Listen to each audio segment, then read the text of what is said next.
శంకర భగవత్పాదులు ఒక అపూర్వమైనటువంటి ప్రయోగం చేశారు.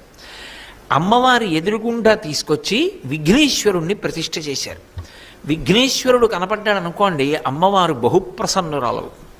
అందుకే విఘ్నేశ్వరుణ్ణి తీసుకొచ్చి ఎదురుగుండా ప్రతిష్ఠ చేస్తే అమ్మవారు సంతోషాన్ని పొందుతుంది. తనలో అధికమైన తేజస్సుని విఘ్నేశ్వరుడికి ఇచ్చి ఇద్దరి యొక్క అనుగ్రహం చేత భక్తులు ఆమె ముందు నిలబడగలిగిన స్థితిని పొందుతారని విఘ్నేశ్వరుణ్ణి ప్రతిష్ఠ చేశారు. ఇప్పటికీ మీరు జంబుకేశ్వరం వెడితే ఇటు తల తిప్పి చూస్తే, లోపలికి వెడుతున్నప్పుడు ఇటు తల తిప్పి చూస్తే ఎదురుగుండా విఘ్నేశ్వరుడు ఉంటాడు, లోపలికి వెడితే అమ్మవారు ఉంటుంది. ప్రదోష వేళలో వెళ్ళాలి. ఇదిగో ఈ సమయంలో విడితే ఉంటుంది. నేను మీకు ప్రవచనం చేస్తున్నాను, కానీ నేను యథార్థానికి ఇప్పుడు మానసికంగా జంబుకేశ్వరంలో ఉన్నానంటే మీరు నమ్మండి. నేను ఆ జంబుకేశ్వరంలో శివలింగ దర్శనం చేసుకుని అఖిలాండేశ్వరి